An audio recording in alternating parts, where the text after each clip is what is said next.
Hello, and welcome back to Old Testament Storytime with Amanda. And this is it. This is the one. The Abraham story you've all been waiting for. The one you all know. And the one you maybe feel is pretty strange and maybe even off-putting it sometimes. So we're going to talk about that. And I can't say that I know everything, but if you ever struggle to understand the story, I'm hoping maybe I can help you understand it just a little better. So, at this point, Abraham really does have everything he could ever want. He has all the land, the servants, the gold, the animals that he could ever need, and he's got his wonderful son Isaac, who he and his wife love more than anything. So it's pretty unexpected when we start off Genesis 2, and verse 1 says that God decides to tempt Abraham. Right off the bat, this just doesn't make much sense with our understanding of God. Like, why would God try to tempt Abraham to sin? And that doesn't sound right. But the word that's translated as tempt can also be translated as to test or to prove. We know from Doctrine and Covenants 136:31 that God tries his people in order to prepare them for the glory that he has in store for them. So that makes a little more sense. God's gonna test Abraham. Anyway, even in that context, the next verse kind of comes way out of left field. God commands Abraham to take his precious son Isaac, and who he literally waited 100 years for, go to a place called Moriah and offer Isaac as a burnt offering. What? If God said this to me, I would be majorly questioning things. I mean, just last episode, God promised Abraham that Isaac and his numerous posterity would inherit the covenant, this most important covenant. And now he wants to cut Isaac's life short? Not to mention the fact that Abraham himself was nearly sacrificed by his own father, and he knows firsthand how evil human sacrifice is. So this is crazy. But you have to remember that Abraham is over 100 years old by this point, and he has, superhuman faith. He's got so much lived experience at this point, proving to him that God is worth being trusted. And he has so much faith that, incredibly, there's no record of Abraham even questioning God's commandment. He just does it. So the very next morning, Abraham gets up early. He saddles up his donkey, chops up some firewood, and sets off with Isaac, his son, and 2 young male servants. They travel 3 days until they get to Moriah, which is, a mountain area. When they get to the place that God had indicated, Abraham tells the 2 young men to stay while he and Isaac go up the mountain to worship. He gives Isaac the wood to carry and takes fire and a knife, and they go up the mountain.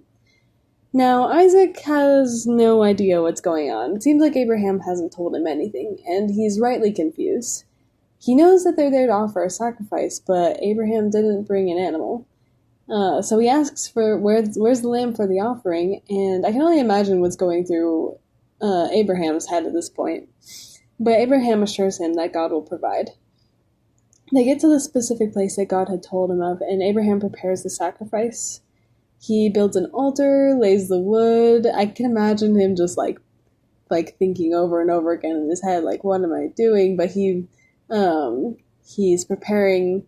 He lays the wood, he binds Isaac, and lays him down on the altar. Now, I'm assuming Isaac figured out at some point what was going on, but it doesn't say that he tried to struggle or fight. We have to assume that he just submitted. Abraham was like an old man at this point, and Isaac was probably a young, strong man. He could have run away if he wanted to.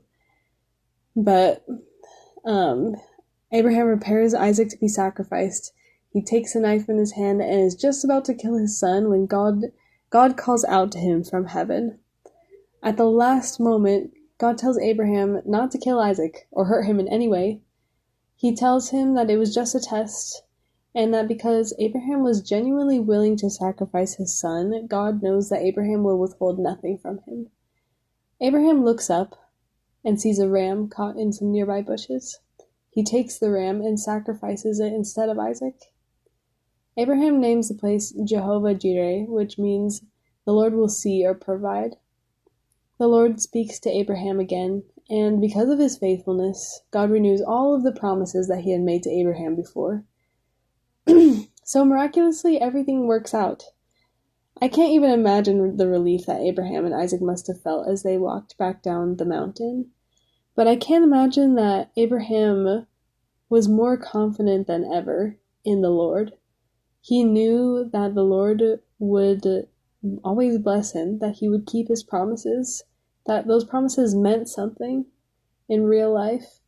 And he also might have had more confidence in himself than ever, knowing that he could always maintain his faithful obedience to the Lord.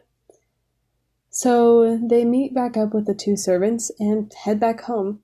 I have no idea how much Sarah knew about what was going on, but I bet she was happy to see both of her boys come home safely.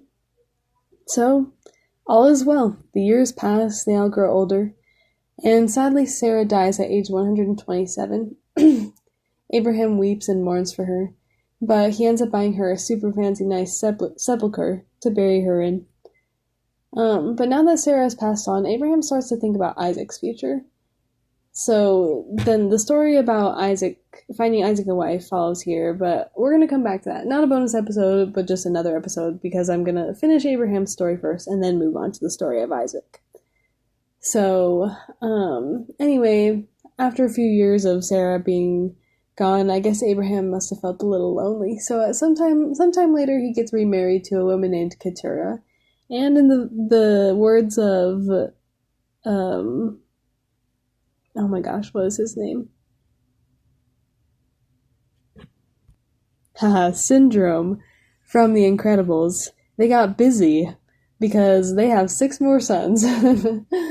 Isaac is still the birthright child, though, and he's going to inherit all of Abraham's possessions. Abraham doesn't completely forget his other children, though, and he gives them all gifts and sends them away. So that's a wrap on the story of Abraham. He lives to the ripe age of 175 and is buried with his wife Sarah in the super fancy sepulcher that he had bought. By all accounts, he lived an extremely successful life. He was rich both physically and spiritually, and after many, many years of waiting, was eventually blessed by the Lord with the one thing he wanted most, which was a family. Now, one way that we can see Christ in this story is that there are some very interesting parallels between Isaac and Jesus Christ. Some of them are pretty obvious, but some of them are really specific. In the Book of Mormon, the prophet Jacob teaches about the relation between the sacrifice of Isaac and the sacrifice of Jesus. Isaac and Jesus are both products of miraculous births, and Isaac was the only begotten son of Abraham and Sarah, where, Jesus is the only begotten son of God. Genesis tells us that Isaac carried the wood for the burnt sacrifice up the mountain, just as Jesus carried the cross on which he died. Isaac voluntarily submitted to Abraham, just as Jesus submitted his will to that of the Father. And this is just a fun fact, but the spot traditionally believed to be where Abraham was directed on Mount Moriah is within a few hundred yards of where we believe that Christ was killed. So that's kind of cool. And I still don't fully understand why God commanded Abraham to kill Isaac. Sometimes things just don't make sense all the way. But I do know that all things point to Christ. All things are meant to teach us of him.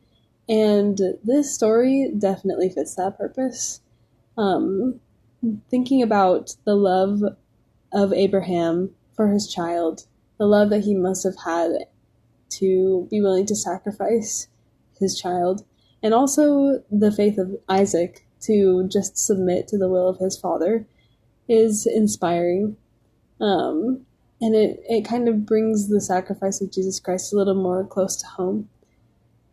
So anyway, that's it for today, and that's it for Abraham. I hope you've enjoyed this multi-part story, and I will see you next time on Old Testament Storytime.